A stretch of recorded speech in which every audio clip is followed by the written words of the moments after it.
We have risen from the ashes to school the masses. Hello, everyone. Welcome to another edition of the Scholars of Wrestling Show, episode 325.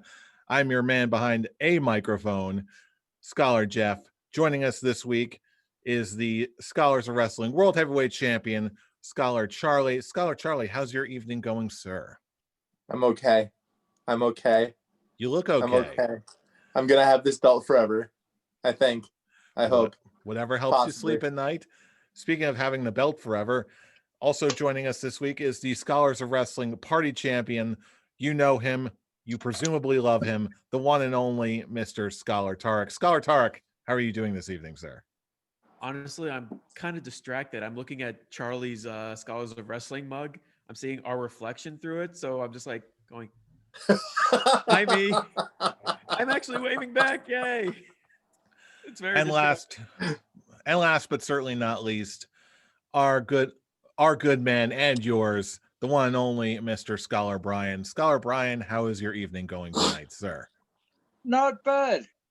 Biding my time, hanging out, waiting for my chance to take what is mine back. So aren't we all? Yes, as you've no doubt alluded, if you've seen the posting date of this episode, we are only about just over 1 week away from the January show of all January shows, the Royal Rumble itself. The hype is real. The trash talk is flowing. But you know what? We're back again. And that means we need to kick things off the right way with a little segment we like to call Backstage News. Indeed. We shall go ahead and peek behind that curtain and enjoy the hate boner that is Charlie and Brian checking in on a little Backstage News. Hug that title close, man. I'm just glad you're not talking about hate boners anymore. But anyway, no more talk about such things. No more talk about such things, because we'd actually like to kick things off with some good news for a change. Because if you've been following the East Coast wrestling scene, you may have heard of the name of Lou Bruno. If you haven't, he's a longtime friend of ours. A bunch of us have actually gone to high school with him. And again, longtime fan of wrestling, just like us. And he was one of the rare few to actually find a good wrestling school and pursue his dream. And just late last week, not even, I just found about this hours after we ended up taping our episode. The Meadowlands monster Lou Bruno is the new Pro Wrestling Magic heavyweight champion. It's for us, it's just a whole bunch of, hey, it's great to see the local boy do right, and just it's great to see him succeed. Tarek, I know you know him quite well. When did you first hear about this? Oh, I first heard about this last week because I follow him on Twitter and his Facebook. He posted it. I actually surprised.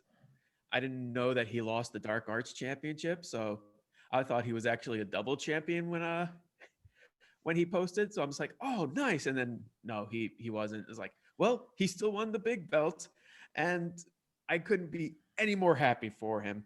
A big congratulations to Lou Bruno.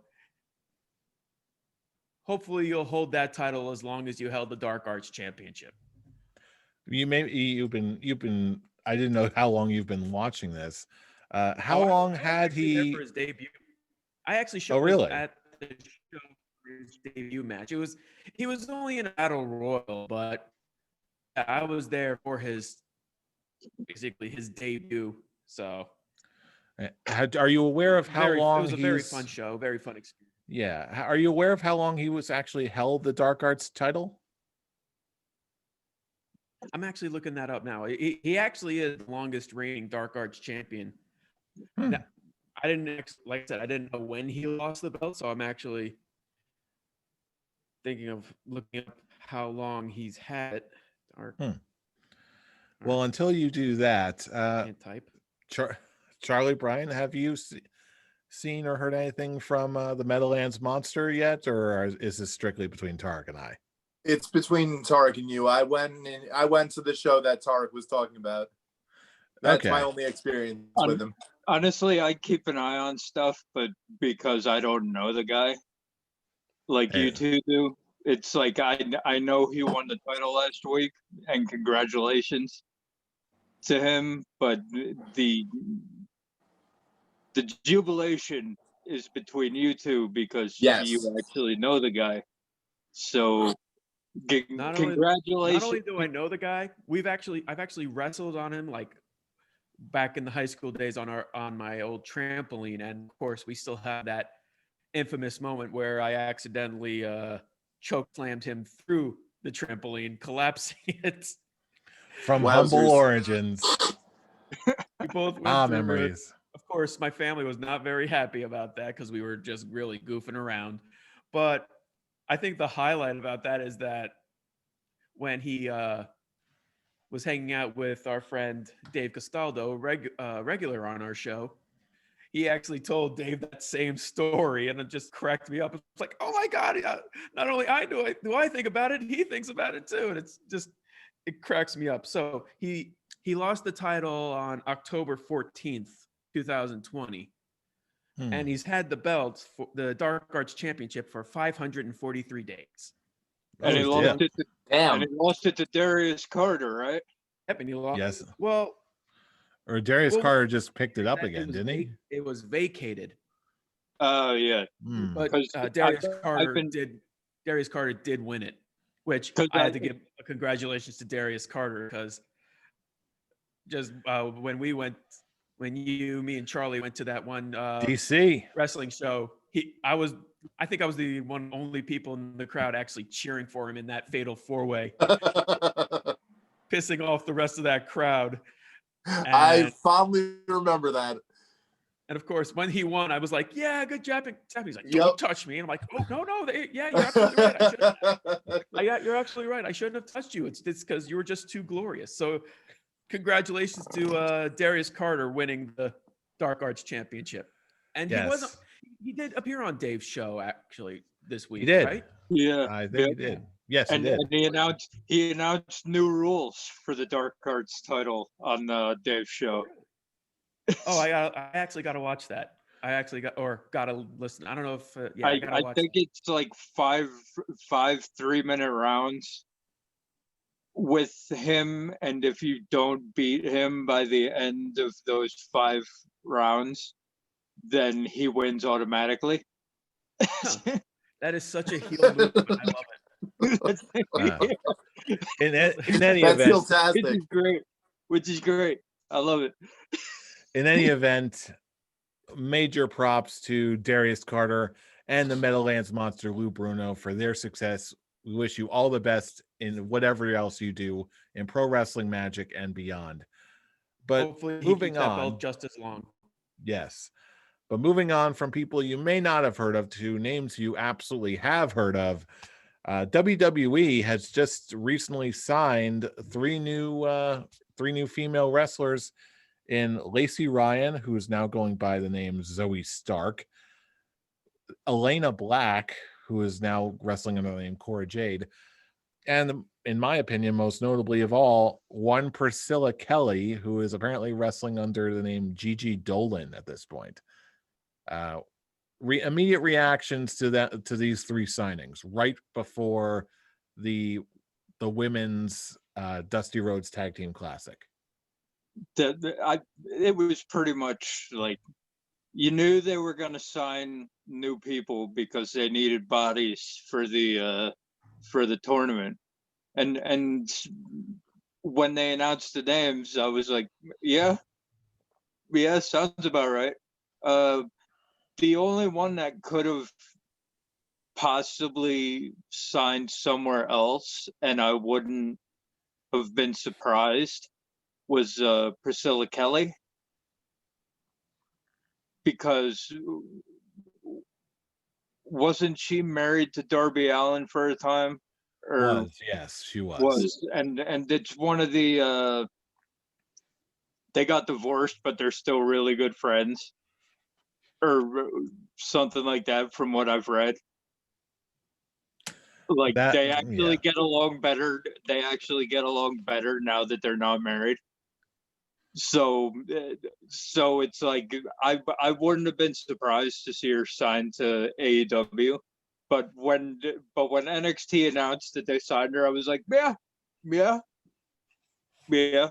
It's about time that a big company picked her up. And Elayna Black, she was supposed to be doing something with Joey Janela at the next GCW show, but they announced the signing, so that can't happen now. I'm glad that different names that you might not have heard of are getting a chance. Now, it's the AEW effect. Names that wouldn't have been signed before. Okay, they're getting that opportunity now. Whether in whatever big company, that whether you like AEW or not, it's helped a lot of names get signed. Of course. To bigger companies and bigger deals. So a couple of years ago, these guys might not have been signed to major deals with a major company, but now they're getting that opportunity, and I'm excited to see what they're going to show us. One of them is going into the finals of the tournament. Bold prediction, Cotton. Yeah, Might as well. Yeah. Yeah, I know Priscilla Kelly and Elayna Black. I still have to. That's the only names I know them as. Like I mentioned briefly, it does look like they're going to be participating in the women's Dusty Rhodes Tag Classic. The match is actually airing right now as we're filming this. I'm not sure if Lacey Ryan is going to be participating in it, but is that going to be your official pick that Priscilla Kelly and Elayna Black are going to be winning this? Well, who are they going up against? He said going to the finals, not winning. I thought they were going up right now against Shotzi and Ember. Oh, are they? So if that's the case, I don't know who they were facing. So if that's the case, they ain't making it out of this round. Yeah, especially with the push shots he's getting right now. That's not happening. I wouldn't be mad at it, them getting to the finals, but if they that'd be quite the bracket buster. But if they get that pick in the first round, you're not getting two upsets. In the women's Dusty Rhodes Classic, you're not getting two upsets in the first round. Not happening. That's it. Right. And I'm certain that we're going to be discussing all of what Brian is talking about later on in the show. But for right now, we wish all the best to these new signings. And let's be real, we got a whole other week of wrestling to cover, starting with this week's episode of Monday Night Raw, which opened with Randy Orton in a mask. I actually kind of liked it. At least they're trying. One thing is it's an actual burn mask, a burn victim mask. So that's extra points. And I'm just endured by what's going on, like how much that like the whole thing is affecting him storyline wise. The promo ran a bit too long, especially adding the video packages. I don't think it didn't need to have him pause and look at the basically like one of those like here's the replay, look at the screen type ordeal. Yeah, honestly, it could have been a good it was a great promo. He sold it really well. I was endured by it, but yes, the big criticism, it was too long, and it didn't need those video packages. Yeah, the content of the promo itself, without the video packages and the long pauses, if you just cut that promo without any of that, that's a great promo. That gets the point across. It does everything, and the look. the actual mask itself,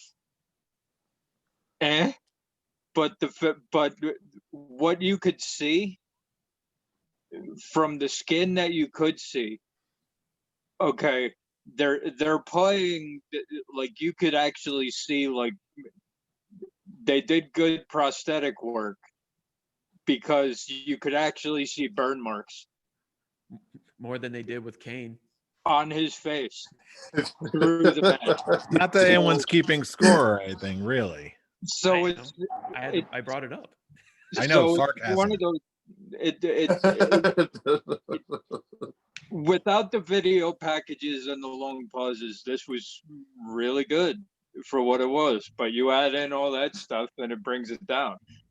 It did what it had to. It added another layer to the Randy Orton character, and I'm all about that. I agree with Tarek for the burn victim mask, and I agree with you for the aesthetics that went along with it. I think it did well, but like you guys were saying, to add the video packages to it, like why be like, oh yes, and here, watch on with me as that was unnecessary. Watch on with me as I watch myself get blasted Get burned. in the face with a fireball. Okay. I just saw it as almost like a weird cinematic PTSD flashback. Like, okay, relive the trauma, something. something. Hey, it's not make Homer something. Go crazy. Don't mind if I do. In all honesty, that's probably one of the only positive things that really came out of this Raw. Wait. Hold on. Are you actually trying to tell me that you did not like the whole Alexa Bliss thing that they did throughout the entire night? He said I love that. That was good. That was, other than that, it was filler. I did like the character work of Alexa Bliss the last, what has it been, 3-4 months? Yeah, something like that. Yeah, that, like, it's the best work of her career, bar none. Easy. Really? In all honesty, the Alexa Bliss was the only other thing I can really praise, but only for the playground segment. Just I like the match too. I liked the match too. I liked the idea of the match. I didn't like that it was at the expense of Asuka. If someone else was put in that position, I would have been more okay with it. But because of just how Asuka has been treated lately, it's just more things to add on to, like, why are you booking Asuka so poorly? And that's pretty much my big response for most of the shit that happened on Raw. I just kept asking myself, who is booking this garbage? Well, I think that's the big point where you and I tend to deviate here, because I personally didn't see it as Asuka being looked weak. I saw it more as Alexa being booked really, really strong. I'm not sure if Brian or Charlie, if you guys see it that way, how you do it. It's more of the just everything, like, it's once again Asuka, it's more of Asuka being booked as the afterthought of everything. This whole, like you said, it was booked for Alexa Bliss. Charlotte coming back, winning the tag team title with her, yet the big focus is on Charlotte over Asuka. Why have her be?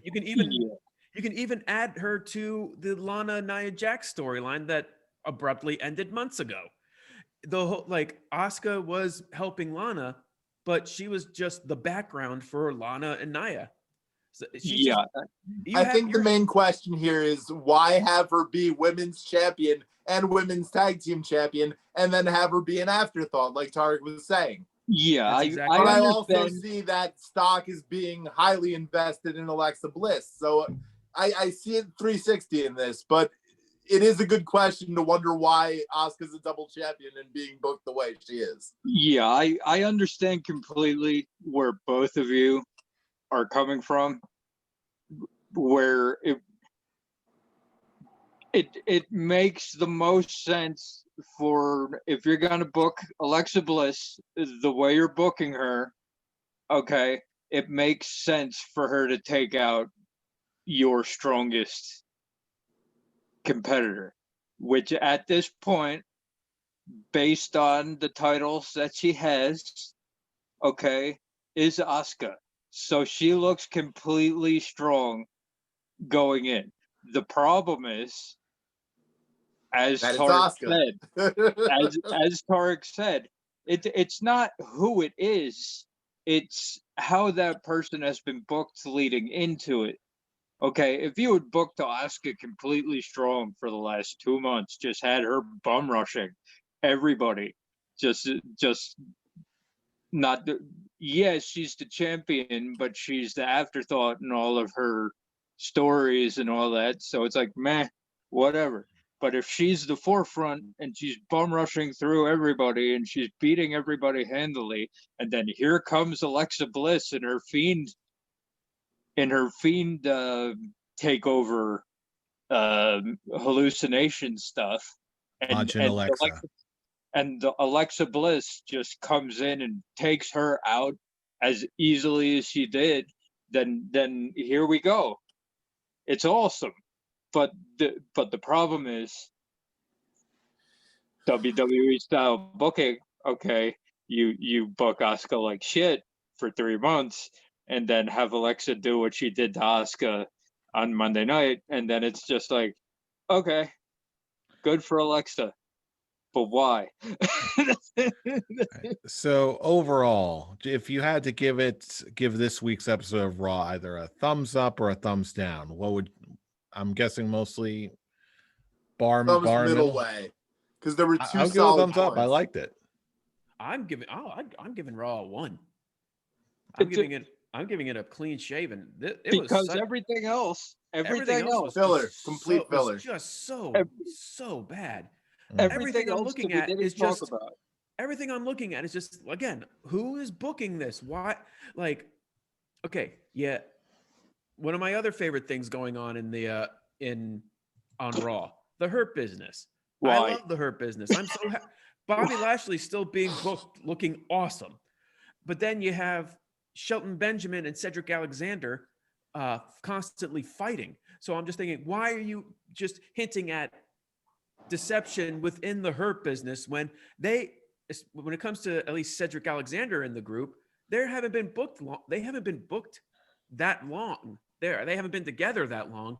So instead of just, showing that this team is a dominant force, it's just constantly like, oh, it's another tag team we could potentially break up.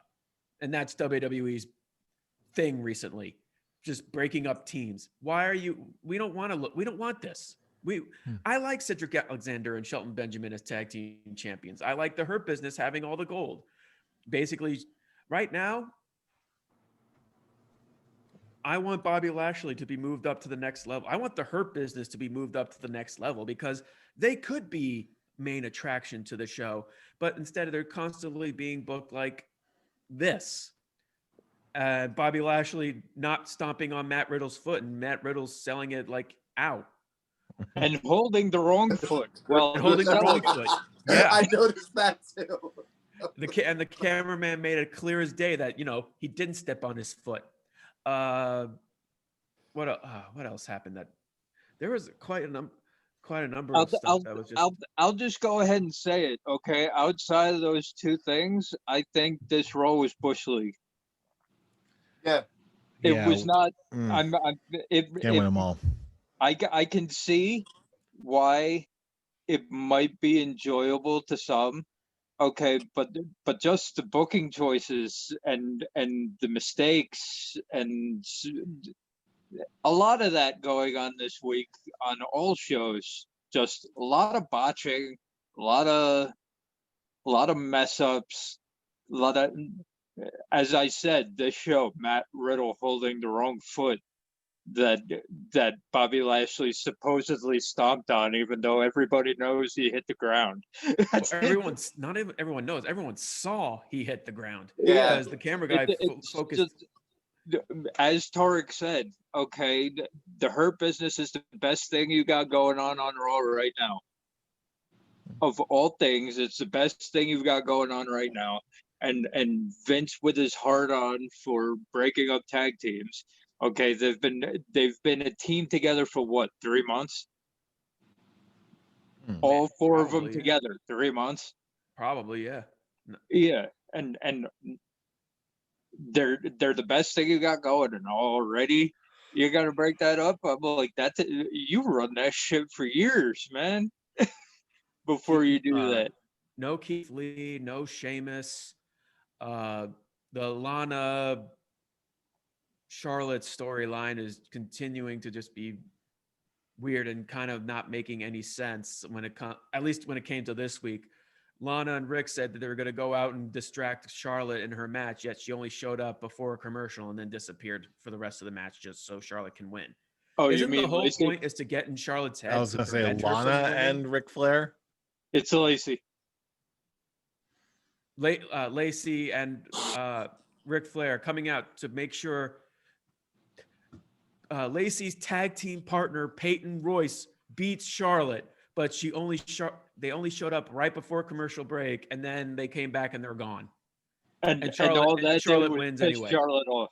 And Charlotte wins clean as day anyway. So what was so how come Lacey and Rick aren't trying to, get in her head a lot more instead of just making her angry and, keeping her on a Roman Reigns winning streak?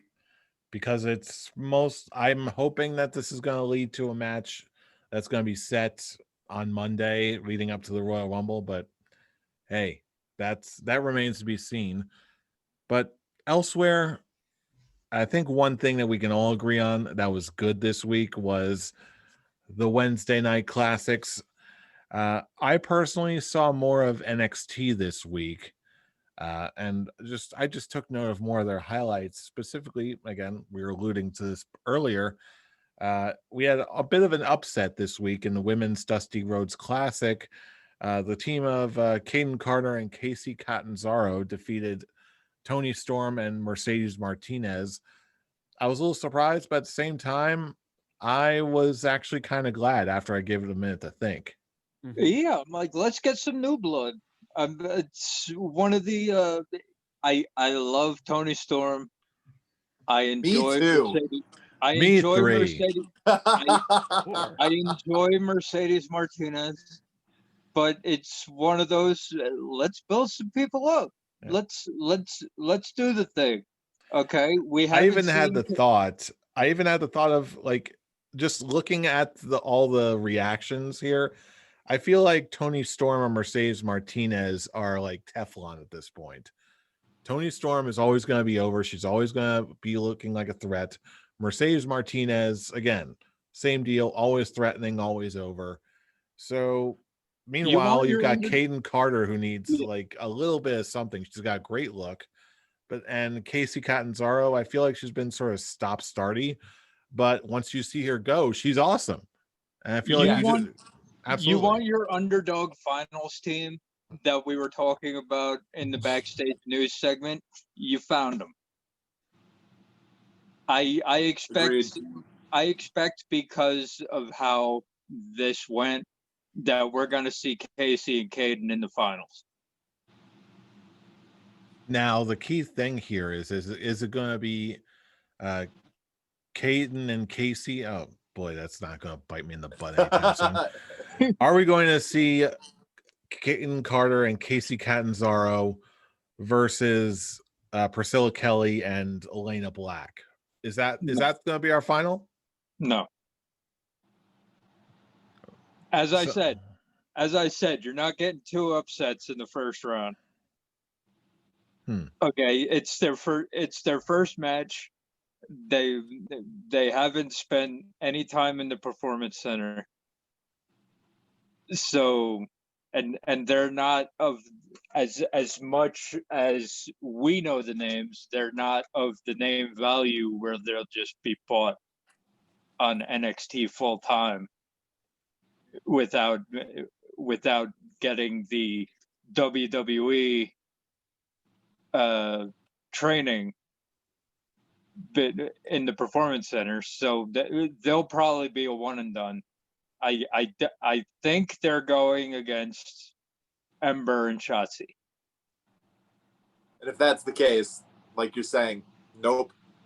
So I could see the finals being Casey and Caden versus Ember and Shotzi. That would be a good match. I would enjoy that. But elsewhere, I don't know how it was for you, but my match from Wednesday night, my pick for the week period was easily going to have to go to Timothy Thatcher defeating Tommaso Ciampa in the cage. That was brutal. It was an awesome fight. It's not even a thought. It's easily match of the week. Easy. It's actually funny because this is actually my first fight pit that I watched. I actually didn't watch the first one with Matt Riddle and Timothy Thatcher, but I saw this was my first one. So I'm just like, this is just completely amazing. This is fun enough. I looked at this and I'm like, wow, this is what Raw Underground should have been. Yes. Like when I was watching that, it seemed like, okay, this seems like there's something about this. I just couldn't place my finger on it. I think you nailed it completely, Fool. This is what it was completely different than what what you can normally see on a normal show of NXT. So something rare like this, it looked like a legit fight especially with the fact that the rules that you win in the pit and it's only by submission. That is just some really good shit. It actually is. And what makes it even better, knockout, yeah. What makes it even better is that afterwards they went the whole respect route, and now they're teaming up in the Dusty Classic. Yeah. Yes. So it's like amazing. So it's like I love storylines like the Sheamus and Cesaro storyline. I love the you beat the shit out of each other so much that by the end of it you respect each other so much that you become a tag team. I'm not sure if they're actually going to be like tag team after. Yeah, no doubt. But I mean, like enough to be together in the classics. Yeah, I mean, like enough that you realize that you respect each other enough because you've beat the shit out of each other so hard, so many times that you respect each other enough to just be like, hey, there's a tournament. Let's team up and beat everybody else up. Yeah, exactly. Sometimes this writes itself. But you know what? I'm here for it. I dig it. But again, it looks like, just like Raw, no one really seemed to enjoy SmackDown all that much this week. At least not the people here. Oh, before we go into SmackDown, I do want to say something on AEW's. Of course. Dynamite Kick.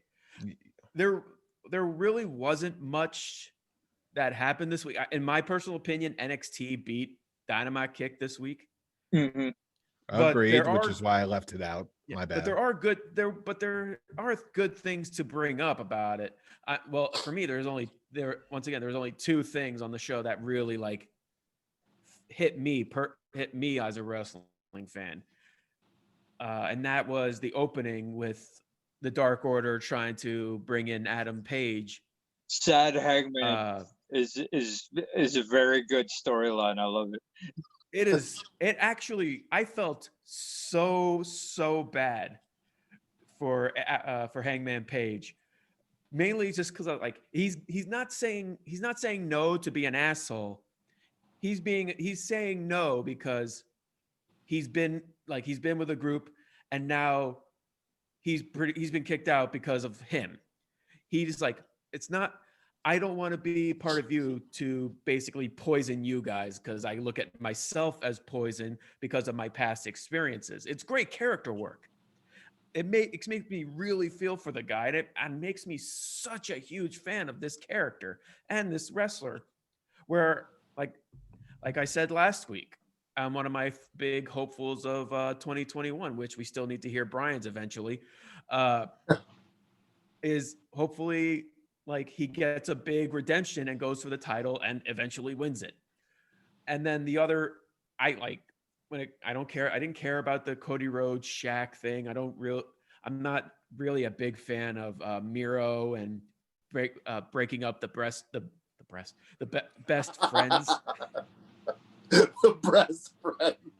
You might even call them bosom buddies. Oh, I see what you did there.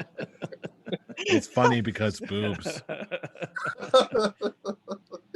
And I, in my personal opinion, I'm kind of losing interest in the whole Don Callis and Kenny Omega storyline. I looked at the painting and I was just like the whole painting of them topless and muscular and all that. I'm just like, I'm not really hooked onto this.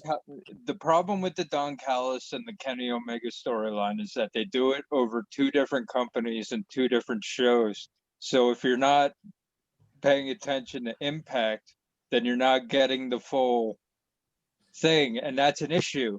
That's an issue with AEW in general. AEW in general, okay, you have to watch everything they do I still don't watch Impact, so I don't care. Yeah, you have to watch everything they do in order to get the full impact of every story that they do, unless it's like a John Moxley story or a Cody story, because they normally do those all on the Dynamite kick and the pay-per-views. But everything else, it's like the Dark Order. Okay, the Being the Elite, you have to watch every Being the Elite to get the full impact of the Dark Order. AEW expects you to watch all of this other stuff in order to have the full impact of what happens on Dynamite Kick every week, and most people can't do that. So for the Don Callis Kenny Omega storyline, Tarek doesn't watch Impact, so he's not getting half of it. He's just getting the stuff on AEW, and the stuff on AEW is weak, while the stuff on Impact is fucking fuck nuts. That's it. In a good way or bad way? The stuff that they do on Impact with Kenny Omega and Don Callis, that's top notch shit. But they bring it over to AEW, and it's like nothing. It's an afterthought. It's an afterthought, which is weird because that's your heavyweight champion.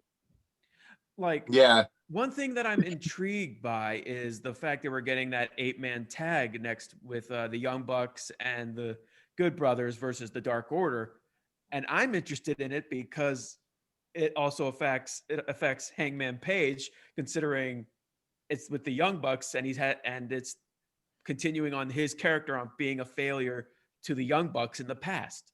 Well, because I don't think Hangman Page is in that match. Oh, he's not, but he's involved with the Dark Order right now. So if obviously he's involved in when it comes to storyline wise, not match wise. Like, yeah, he's going to be very conflicted with that one, and I hope they do something with that. Yeah, I honestly don't think they will, because I think the conflict in this one's going to be between the Young Bucks and the Good Brothers. So they're not. They know how to do multiple. Well, I understand that, but I just don't know if they're going to do it for this one, because their telling of this particular storyline has been pretty weak in the process. But hey, it's AEW. I'll give them the benefit of the doubt. And also, the highlight of the entire show for me was the main event of the three-man tag team of the Inner Circle, with MJF and Jericho versus Sam Hager. Sam Hager versus Proud and Powerful. Yeah, Sammy Hager. That was the highlight of the show for me. Like, yes, match wise, agreed. That was like, I even like posted a tweet on it. I'm like, from the Fight Pit to this Inner Circle match, I'm a very happy wrestling fan, and the big surprise, the big highlight of it came from Sammy being the one true babyface of the match and looking great My boy. as a babyface. Giving hints on his babyface run in the near future. And it's even talked about on like Wrestle Talk and Cultaholic, talking about just the seeds continuing being planted on MJF having the rest of Inner Circle eventually turn on Chris Jericho in a way that like I also looked at it as compared to like CM Punk taking the Nexus away from Wade Barrett, but good. A better way of doing it. Yeah. So it's one of the like that, but successful. You can, so that way you can keep Chris Jericho and Sammy Guevara together. Mm-hmm.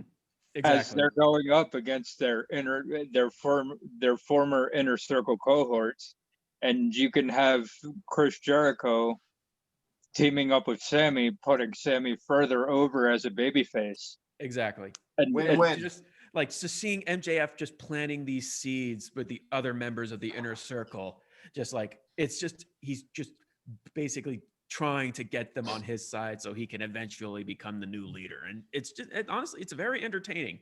And like I said, those are the only two things that I actually found enjoyable on Dynamite.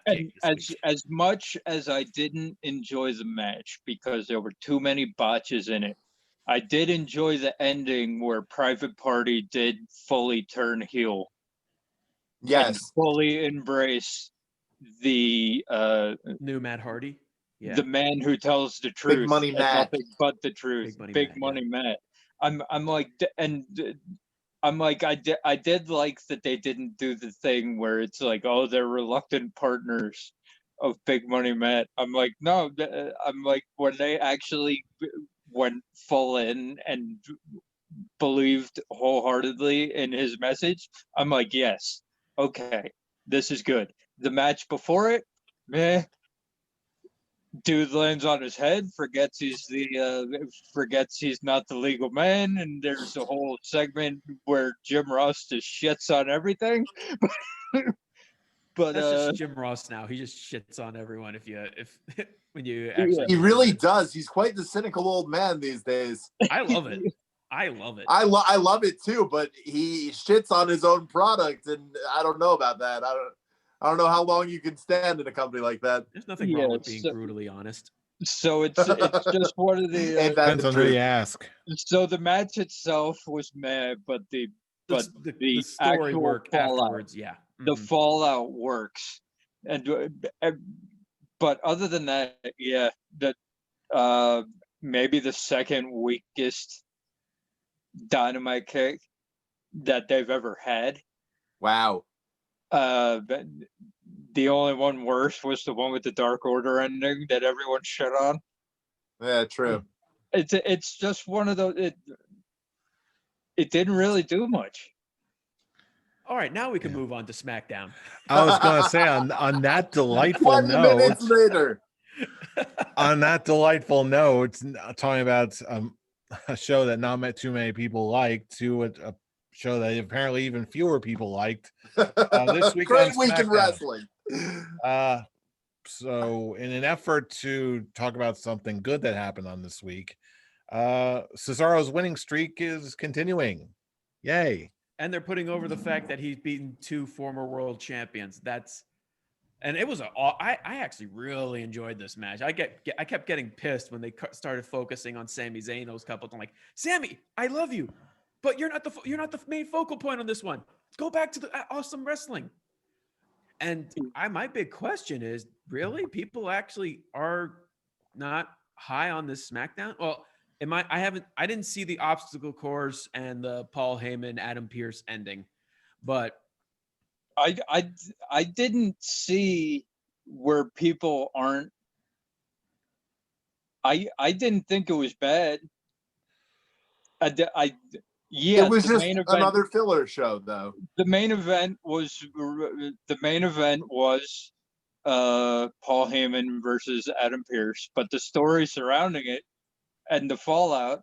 Okay, for the first time since he came back, Roman got his ass completely beat. by I Kevin have Owens. no idea what happened. Did KO show up? KO showed. Yeah. Paul Heyman pulled an Adam Pearce, pulled himself out of the match. Card subject to change. Ah. Roman Reigns put himself in, and then Kevin Owens came out and beat the ever loving shit out of him. Because he has to look It's a strong good one feeling. week, you know. And from his But- that's a good feeling moment, and his promo that he did in the car talking about his grandfathers. But remember, it's one Charlie- of those things where it's just, again, he is booked like an incredibly relatable babyface. I love it. I love the character work that Kevin Owens is doing. Yeah, and I But- need you to remember, Charlie, that in the build-up to TLC, Kevin Owens never looked good once. No, I Against know. That's what I'm Roman. saying. You had to make him look good once. But I mean, like, just it's the fact that Roman Reigns has been dominant, hasn't been touched physically the way that Kevin Owens did since he Yeah. came back at SummerSlam. Because there has to be that false hope for him at Rumble. Well, I understand that, but it's also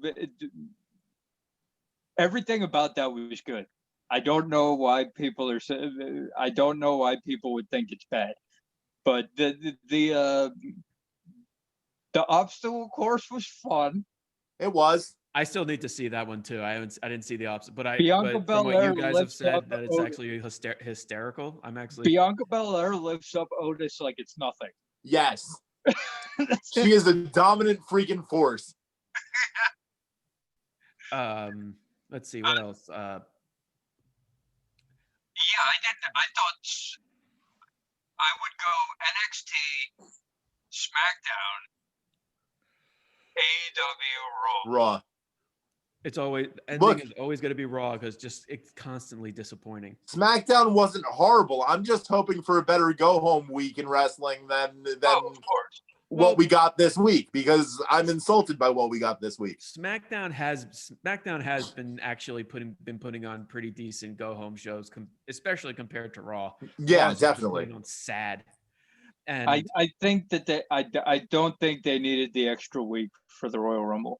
I think that if they did, we know why they tried to do it. Well, yeah, But I think that they could have had the go home shows this week, and we wouldn't had the filler product that we had, and we would have had better shows this week. But and I will go back. I pretty much will go full circle on this. This was SmackDown did make Asuka and Charlotte look like a very strong tag team, and neither person looked weak on it. there you go. It made Asuka look Redemption very for strong. Asuka. It's like, once again, it's Raw is a completely different animal compared to, like, you have Raw Asuka, who's basically the wingman for everyone else, and now you have SmackDown Asuka, who is on the same level with Charlotte. They are the Empress and the Queen. That's just a great. That's like the team royalty. That should be like the royal. The Royals. Yeah, and the Royal Rumble's starting to look to. I'm not putting any predictions in or anything like that, but the Women's Royal Rumble is starting to look like it's coming to between two people. Yeah, It's between Alexa Bliss and Bianca Belair at this point. yeah. Depending on, boy. and it depends on whether you want to. It depends on which way you want to go. But And Charlotte Flair, because it's Charlotte Flair. I'm not even putting her in there. I think she's Nope, getting taken out May. by one of them. I wouldn't be surprised if Bianca Belair gets the surprise elimination of Charlotte. That would be great. That would be great. I'm not gonna lock this in as my prediction, but Bianca Belair gets the surprise elimination of Charlotte, and the final two is Alexa Bliss and Bianca Belair, and Alexa Bliss wins, so that that Fiend storyline gets that's my thought process now, Oh, but I'm not locking it in. it was like, I'm not predicting, but here's my prediction. I'm not locking it in. This is certainly not my prediction. I'm This is not like locking talking- At it least in. not but yet. that's- It's not. I'm not locking it in, but that's the thought process as of now, based on how I the follow last you. week has gone. This is my writing in pencil. It's not in pen yet. Yeah, That works Just like better. my It could be, prediction. it could be it's erased. not locked in Charlie's tome of predictions. Okay? just like my prediction isn't the exact opposite of yours, Brian. I Wink, figured. wink, nudge, nudge. Yeah, Waka waka. Oh boy. Well, hey, it's the week before a prediction as show. I see it, all they're both bets are getting off. the title shots at WrestleMania as it is. So it's just a matter of which one wins the Rumble and which one doesn't. Factuals. Yeah. Oh, but we're absolutely going to be covering all that next week. But then again, you've already heard what we think of this week in wrestling and everything leading up to that.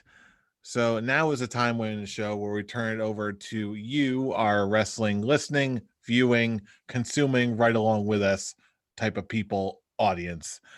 I know that didn't make any grammatical sense, but who cares? It's what My we head do hurts. around here.